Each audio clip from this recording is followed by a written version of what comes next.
Bon début de semaine à toutes, à tous, mesdames et messieurs. Merci de faire confiance au journal de la ville et tout de suite les sommaires. Le président de la République, Félix-Antoine Tshisekedi Tshilombo, condamne avec fermeté l'attaque d'une mine d'or à Ituri par les groupes armés Codeco et Zaïre et réitère son engagement à éradiquer des mouvements d'insurrection au pays. Blocage du paiement des prestataires des tests nationaux de fin d'études primaires TENAFEP 2020-2021. Le ministre de l'enseignement primaire, secondaire et technique, Tony Mwabakazadi, était auditionné ce lundi 9 mai 2022 devant les commissions parlementaires socio-culturelles et ECOFIN de l'Assemblée nationale. C'est tout pour les sommaires, mesdames et messieurs. Encore une fois, bienvenue dans ce journal.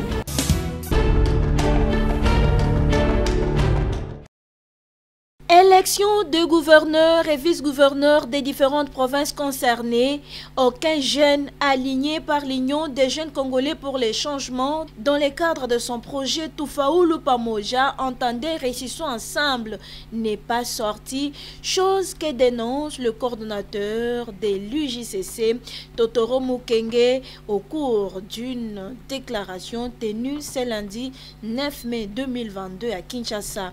C'est ici le lieu de dénoncer avec véhémence la corruption, les intimidations à l'endroit des candidats et même des électeurs, le diktat de l'instauration de la pensée unique, voulant transformer les députés provinciaux aux caisses de résonance, aux personnes devant réfléchir par procuration, pire encore, aux moutons de Panurge. L'Union des jeunes congolais pour le changement en appelle à la conscience de toutes les institutions de la République que notre démocratie devrait être progressive et non régressive, afin que le Congolais ne perde pas espoir dans l'avenir, car la victoire d'un regroupement politique sur les autres n'est pas forcément la victoire du peuple. Cependant, l'UJCC-RDC remercie tout de même les jeunes Congolais qui ont osé à ces élections et leur rassure que le meilleur est à venir.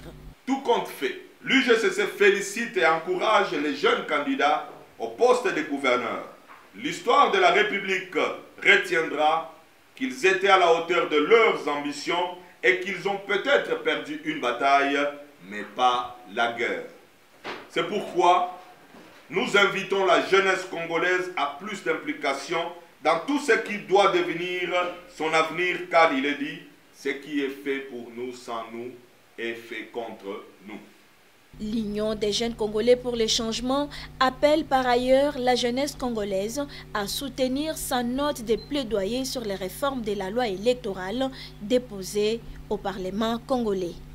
Par cette occasion, nous invitons également tous les jeunes Congolais acquis au changement à soutenir vivement les propositions de réforme de la loi électorale en vigueur que nous avons déposées en bonne et due forme à l'Assemblée nationale afin que soient prises en compte leurs aspirations les plus profondes. Le peuple gagne toujours. Mboka Oyo Ezaya Biso Nyoso. Créée le 13 juillet 2021 et lancée officiellement le 9 avril 2022, la commission interministérielle chargée de l'harmonisation de l'enveloppe salariale et de l'alignement à la prime des risques des agents du secteur de la santé publique, hygiène et prévention tarde à faire son travail comme convenu avec le gouvernement congolais. S'inquiètent les syndicats des agents des services publics de l'État du secteur de la santé publique, hygiène et prévention qui, pour ce faire, demandent la convocation et la tenue effective et immédiate des travaux d'installation de la dite commission ainsi que la mise en œuvre des accords signés. Joseph Kibangula Nkoko est porte-parole des syndicats des agents des services publics de l'État du secteur de la santé publique, hygiène et prévention. Ce lancement officiel devrait être suivi de l'adoption de son règlement intérieur et de l'installation officielle de ces sous-commissions pour son fonctionnement idoine. Les travaux convoqués à cet effet du 12 au 16 avril 2022 à l'INPES ont été ajournés par le gouvernement de la République au motif qu'ils allaient être organisés dans les meilleures conditions au village Vénice des Bibois. Tertio. Depuis lors, il s'observe un silence lourd du gouvernement de la République autour de ces dossiers. Ce silence suscite des questions légitimes sur sa volonté de mettre réellement en place ce cadre de travail et de dialogue social. Quarto. Cela étant, les syndicats des agents du secteur de la santé publique, hygiène et prévention demandent la convocation et la tenue effective et immédiate des travaux d'installation de la commission interministérielle et l'évaluation à la même occasion de la mise en œuvre des accords conclus avec les banques syndicales du secteur, notamment l'accord du 3 août 2021 conclu entre le gouvernement et les syndicats de médecins et celui du 20 janvier 2022 conclu entre le gouvernement et les banques syndicales des professionnels et administratifs de la santé. Enfin, quinto, à défaut, les syndicats du secteur de la santé publique, hygiène et prévention demanderont à leurs affiliés de tirer toutes les conséquences qui s'imposent. Démocratique du Congo. Les activistes défenseurs des droits humains des différents mouvements citoyens de la République démocratique du Congo, réunis au sein de la dynamique des jeunes engagés dans la consolidation de la démocratie, JCODE, coordonné par Gauthier Ilunga Kasongo, félicite le bureau de l'Assemblée nationale pour son appel lancé à l'opposition à lui soumettre la liste des dispositions de la loi électorale sous examen qui requiert les consensus afin d'organiser les échanges. C'est au cours d'une déclaration tenue ce vendredi 6 mai 2022 à Kinshasa. Nous, activistes défenseurs des droits humains, de tous les mouvements citoyens de la République démocratique du Congo, réunis au sein de la dynamique de jeunes engagés dans la consolidation de la démocratie, saluons ce jour la détermination des honorables députés nationaux à doter la CENI de tous les moyens dont elle a besoin pour l'organisation des élections démocratiques et apaisées en 2023.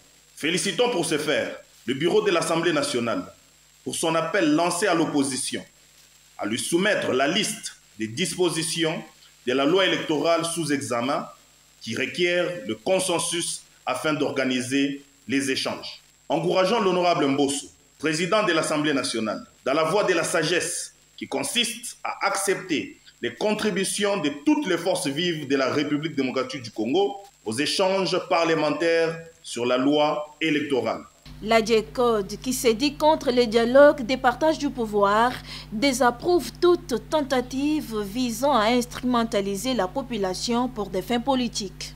Ainsi, nous désapprouvons toute tentative visant à instrumentaliser la population congolaise en général et les jeunes en particulier. Nous disons clairement que jusqu'ici, rien ne justifie les manifestations publiques si ce n'est des intérêts égoïstes tendant à utiliser les jeunes jusqu'au sacrifice suprême juste pour le partage du pouvoir. Enfin, disons aux acteurs politiques que les jeunes Congolais ne sont pas prêts à mourir et à servir de marchepied à ceux qui cherchent à entrer au gouvernement à l'issue du dialogue réclamé.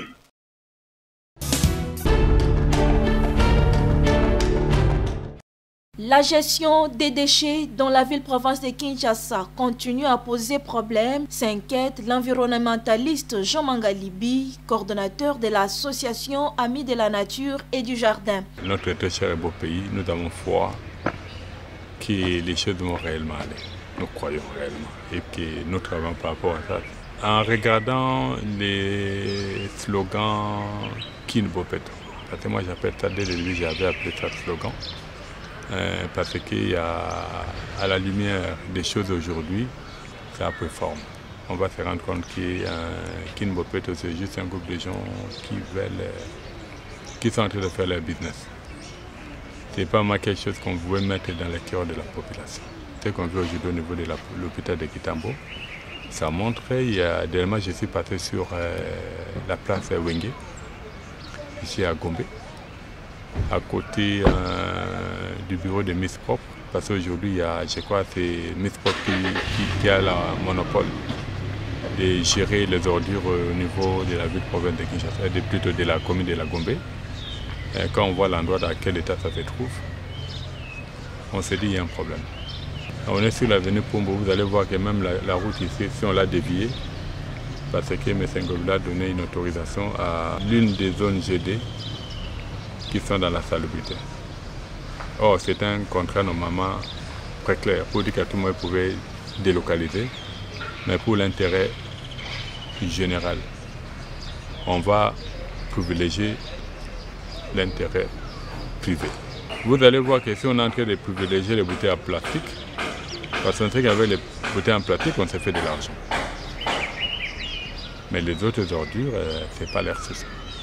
On a le cas de l'hôpital de Kitambo, on a le cas de l'école Saint-Georges, on a le cas quand vous allez au niveau des Sayou, là où il y a encore une autre escroquerie, ils ont fait semblant de clôturer les cimetières, ok, là à l'intérieur ils ont tout loti. Et en passant aujourd'hui, j'étais choqué de voir même HJ. Là il y a un carré pour les travaux avant déjà.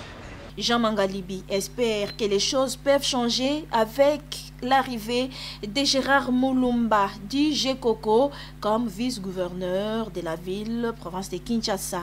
Bon, j'ose croire qu'avec l'arrivée de GECOCO, j'ose croire que les choses peuvent arriver à changer. Mais on l'attend d'abord au travail, voir comment il va gérer les choses. Comme lui, c'est parmi les vrais Quinois, et il aura réellement le souci de voir Kinshasa changer.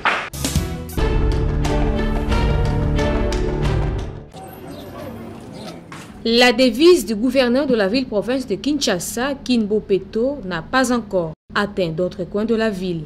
C'est le cas pour les habitants de la commune de Massina, quartier 3, Siforko, où la route Bosango sur l'avenue Itipo se trouve dans un état d'insalubrité depuis quelques temps. Les caniveaux sont devenus des poubelles publiques.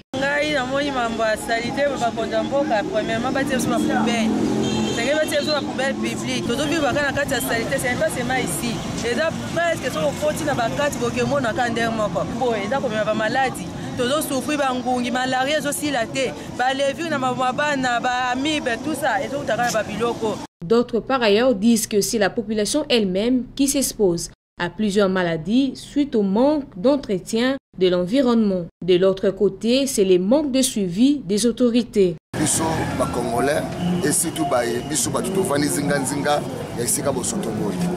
L'État a fait une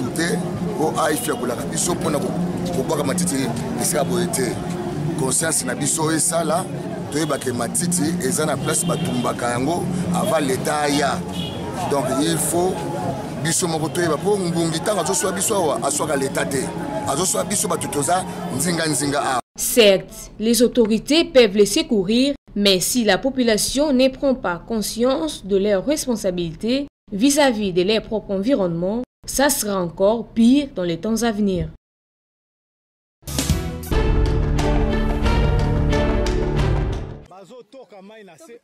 Dans la commune de Kisenso, au quartier Mbikaï, se trouve une érosion qui menace de nombreuses habitations depuis 1997. En période de campagne, plusieurs candidats avaient promis de la combattre, malheureusement, qu'après la publication de résultats, nul n'est revenu. Et cette population se trouve exposée. Donc ndenge za boye bandeko mosusu bazana ngambo wana bazana ba risque ebele po bandako na bango pe koki kokenge libulo ezokende ti na prince o bazosala wana do etikali mukie ebima na prince do banzela o ba moto mituka ebandaki olega eleka asuti libulo ebe biso bandako yango bakonja ngo bazoswa ki ba pe ko sape musato mo to sala bango to na yango lisensu pe yango ya bango allo libulo pe yango ba bon ça soit libulo. Le comble est que, en cette période pluvieuse, cette érosion a pris des ampleurs considérables en détruisant près de 10 avenues et elle avance de la grande route si l'on y prend garde.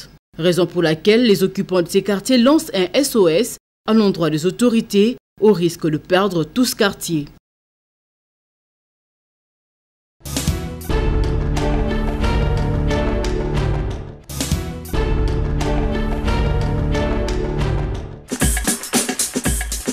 Nous sommes arrivés à la fin de ce journal de la ville, mesdames et messieurs.